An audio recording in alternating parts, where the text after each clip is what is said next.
જે હળદરની ઘટના બની એ દિવસે સવારે મને ખ્યાલ હતો કે હું જે જગ્યાએ જાઉં છું ત્યાં કેસ થવાનો છે, અને આ ખ્યાલ મને એવું લાગે છે કે જે જાહેર જીવનમાં રહેલા તમામ લોકોને આ ખ્યાલ હોવો જોઈએ અને હતો.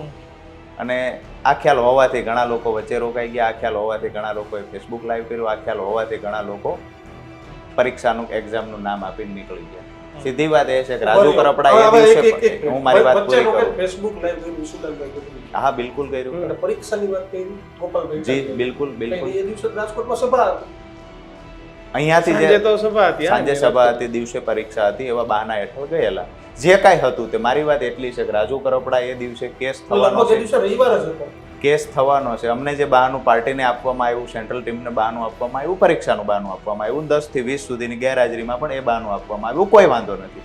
મારી વાત એટલી છે કે મારી જવાબદારી જે બનતી હતી કે ખેડૂતોને મેં કહ્યું છે કે હું આવું છું, પછી કોઈ પણ સંજોગે ખેડૂતોની વચ્ચે ઊભું રહેવું એ જવાબદારી રાજુ કરપડાની હતી, એની જવાબદારી મેં નિભાવી છે.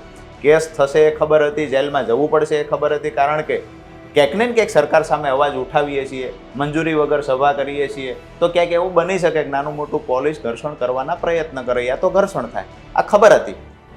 મને એ ખબર નહોતી કે આટલી હદે થશે, પણ એક વાત ચોક્કસથી, વિપક્ષમાં રહીને લડતા હતા ખેડૂતો માટે, ત્યારે કેસ તો ગમે ત્યારે થશે, ગમે ત્યારે જેલમાં જવું પડશે. આ તૈયારી સાથે મેદાનમાં હતા. જેલથી રાજુ કરપડાને હવે ખેડૂત તરીકે લડશો ને કેસો થશે તો નવા બિલકુલ લડશું, અને કેસો થશે તો અમારી વકીલોને સાથે રાખીને લડશું. કમસે કમ રાજકીય પાર્ટીનો ભોગ તો નહીં બની.